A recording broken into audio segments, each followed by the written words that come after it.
New variety ഇംഗ്ലീഷിൻ്റെ പുതിയ spoken English അധ്യായത്തിലേക്ക് എവരെയും സ്വാഗതം ചെയ്യുന്നു.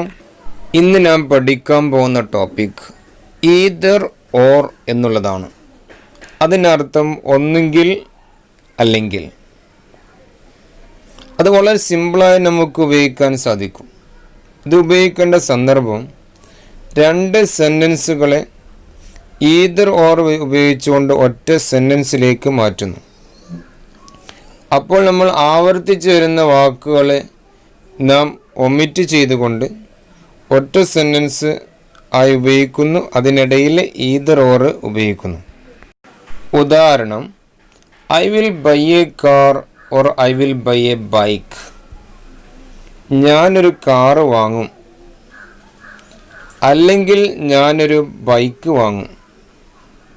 ഇവിടെ ആവർത്തിച്ചിരുന്ന വേർഡുകൾ വിൽ ബൈ എന്നുള്ള ആവർത്തിച്ച് വരുന്ന വേർഡാണ്. ഈ ആവർത്തിച്ച് വരുന്ന വേർഡ് കട്ട് ചെയ്തുകൊണ്ട് ഐ ആവർത്തിച്ച് വരുന്നുണ്ട്, വില്ല് ആവർത്തിച്ച് വരുന്നുണ്ട്, ബൈ ആവർത്തിച്ച് വരുന്നുണ്ട്. ഈ മൂന്ന് ആവർത്തിച്ച് വരുന്ന വേർഡും നാം ഈദർ ഓർ ഉപയോഗിച്ചുകൊണ്ട് പറയുമ്പോൾ നാം കട്ട് ചെയ്യുന്നു. ഒരു പ്രാവശ്യം ഉപയോഗിക്കുന്നുള്ളൂ. നമുക്ക് നോക്കാം. I will buy either A car or A bike. ഒന്നുകിൽ ഞാനൊരു കാർ വാങ്ങും അല്ലെങ്കിൽ ബൈക്ക് വാങ്ങും. അടുത്ത ഉദാഹരണം നോക്കാം. She will study computer. അവൾ കമ്പ്യൂട്ടർ പഠിക്കും. Or she will study spoken English. അല്ലെങ്കിൽ അവൾ സ്പോക്കൺ ഇംഗ്ലീഷ് പഠിക്കും. ഇതിൽ റിപ്പീറ്റ് ചെയ്തു വരുന്ന വേർഡുകൾ കട്ട് ചെയ്തുകൊണ്ട് നാം ഈദർ ഓർ ഉപയോഗിച്ചുകൊണ്ട് ഒറ്റ സെൻറ്റൻസിലേക്ക് മാറ്റുന്നു. അത് എങ്ങനെയെന്ന് നോക്കാം. She will study either computer or spoken English. ഒന്നുകിൽ അവൾ കമ്പ്യൂട്ടർ പഠിക്കും അല്ലെങ്കിൽ സ്പോക്കൺ ഇംഗ്ലീഷ് പഠിക്കും. അടുത്ത ഉദാഹരണത്തിൽ ടോം വിൽ കം. ടോം വരും. Or his sister will come. അല്ലെങ്കിൽ അവൻ്റെ സഹോദരി വരും. ടോം ഒരാളെ പേരാണ്.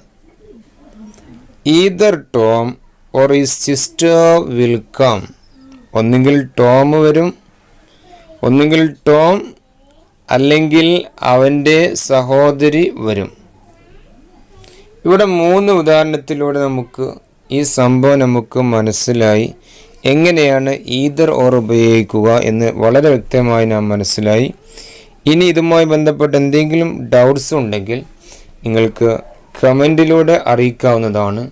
നിങ്ങൾക്കിത് ഇഷ്ടപ്പെട്ടാൽ ലൈക്ക് ചെയ്യുക.